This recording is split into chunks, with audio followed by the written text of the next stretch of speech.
Welcome to the channel. I am Ashish and this playlist deals with all the plexuses that are present in the body. But in this video, we'll be discussing about 4 very important questions that come in your mind while discussing about the nerve plexus of the body. The very first question is, what are these plexuses? Second, how these plexuses are formed. Third, why there is no thoracic plexus. And fourth, why they create spinal nerve. So let's find out the answer of each the question that will come into mind while reading about it. So the first question was, what is this plexus? So let me tell you, the word plexus means a branching network. So plexus means network, and the nerve plexus will signify the network of nerves. So what do you understand by the nerve plexus? A nerve plexus is a branching network of intersecting nerves. It is a branching network of intersecting nerves.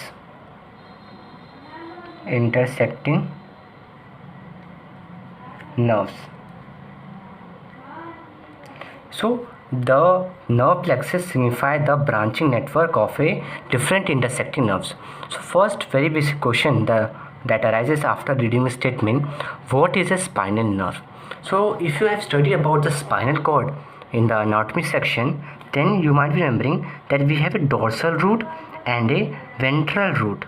So the spinal nerve has two origin. One is dorsal origin and other is a ventral origin. The dorsal has sensory component and ventral has the motor component. The both components meet together at a place and forms the spinal nerve. So spinal nerve is formed by both the components merging at a point that are the dorsal sensory component and ventral motor component. Spinal nerve after forming divides into two parts that are called the ramus. So if you have studied about the brachial plexus, then you might have read that it is formed by the ventral primary rami. So when I said about the rami, it means the bifurcation of the spinal nerve which carry both the components, or which may not carry, it depends upon the nerve. So but it has a mixed component, that is we have the motor and the sensory component, and it lies on the ventral side. That's why it is called the ventral ramus, and that lies behind is called the dorsal ramus. There is a further bifurcation of this and different trunks and other part is formed that we'll discussing in the heading of the transverse section of the spinal cord and the formation of the spinal nerve. And that is also a very interesting topic to know about. So I hope the two questions are very clear. What are these nerve plexus and how the spinal nerve is formed? Now the third question that will come to mind, that how many plexuses are present in the body. So as you know, suppose this is the model of the vertebra of the body. So the vertebra of the body has 5 regions: cervical, thoracic, lumbar, and the sacral, and last this is the coccygeal part. So we have cervical plexus, we have lumbar plexus, we have sacral and coccygeal plexus. So in total our body has 5 regions and 5 plexus. So we in a body firstly let me tell you, plexuses are of two types. The first type and the most commonly studied is the spinal plexus, and the other type is called the autonomic plexus. So all the plexus that you study usually in an anatomy book, that is whether the brachial, cervical, lumbar, sacral or the coccygeal plexus, that comes under the heading of the spinal plexus. So we in the spinal plexus we have cervical plexus. In which region? Yes, it's the cervical region. Then we have the thoracic plexus. Sorry, we don't have thoracic, we have brachial plexus.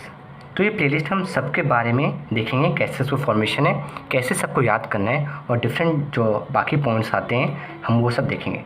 तो क्या क्या है हमारे पास? Cervical plexus, brachial plexus, then we have the thoracic region में कोई plexus नहीं होता. क्यों नहीं होता उसका आंसर भी दूंगा आपको मैं. Then we have the lumbar plexus, then this is the sacral region, then we have the sacral plexus, sacral, and at last the coccygeal.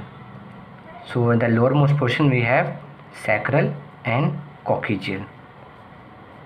Coccygeal plexus is very small and often considered together with the sacral plexus, but coccygeal plexus do exist in your body. Now what are these autonomic plexus? One of the most common and usually studied are the Meissner's. Yes, Meissner's comes under heading of the tracts or the plexus of the alimentary canal. Meissner's plexus and Eyerbeck plexus. These are the most commonly studied autonomic plexus. Usually you study in your physiology part, but this also comes in the heading of the anatomy section. And this is very interesting to study. So we have Meissner's, Eyerbeck. Some other examples include, we have a plethora of autonomic plexus as well. Other examples include we have the celiac plexus and other such. Okay, so plexus are of two types: spinal, autonomic. Spinal we have the 5: cervical, brachial, lumbar, sacral and coccygeal, but we do not have the thoracic plexus. Then we have Meissner's plexus, Eyerbeck, celiac plexus and other such plexus under heading of the autonomic plexus, and they are formed by the autonomic nerves. So let me answer the other question that was I told you in the beginning of the video. Why no thoracic plexus? This question is usually asked and creates doubt in your viva. Examiner may ask why there is no thoracic plexus. So you should answer that thoracic nerves do not intermingle or intersect with other thoracic nerves, but have an individual identity and run individually. So because they run or individually and do not intersect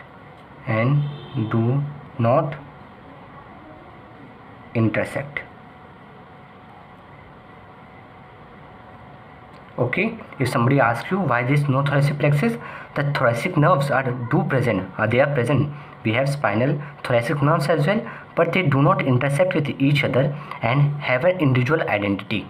That's why we don't have the thoracic plexus. Now there is one more very important point to discuss: how the spinal nerves are named. Suppose this is the first cervical vertebra.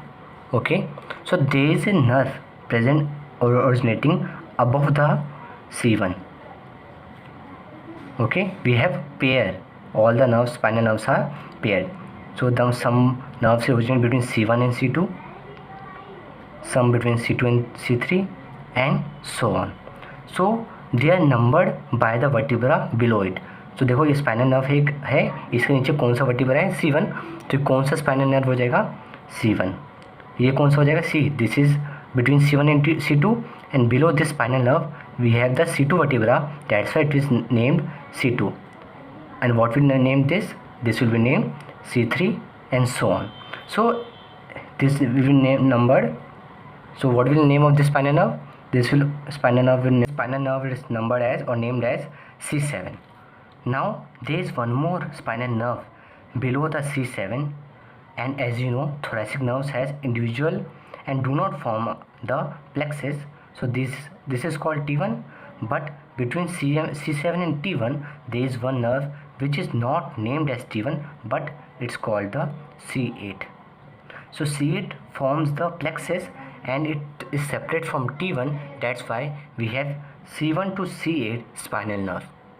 So how the spinal nerves are named? They are named by the vertebra below it, but in the case of the C7, the nerve below the C7 is numbered C8.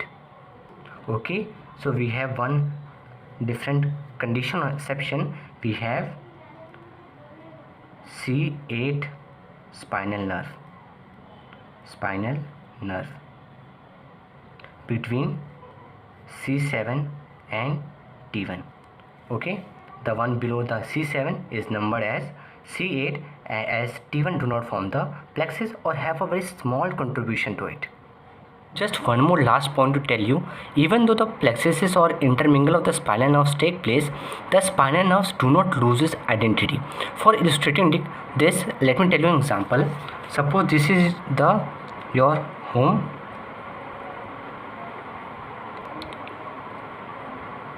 So suppose this is your home, this is your school, and this is the place where you work. So you have one road that comes from a school till your home,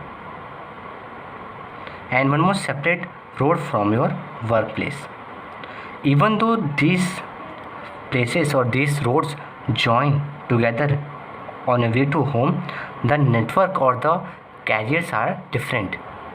Suppose you have a bus in your school and car at your workplace. The car can move without mingling with the road of the school and easily reach the home, same or come back from home to the work, same. So the same is denoted by the school bus or the different spinal nerve in this case. So the spinal nerve do not lose its identity even after the communication with the different spinal nerve. I hope your basic doubts about the nerve plexus are very clear now. So if you like the video, please hit the like button and proceed with the playlist, at least one throughout all the plexus that I will telling about in this playlist, and go through it so that you can have a good view of the topic. So please do subscribe and share our channel. Thanks for watching.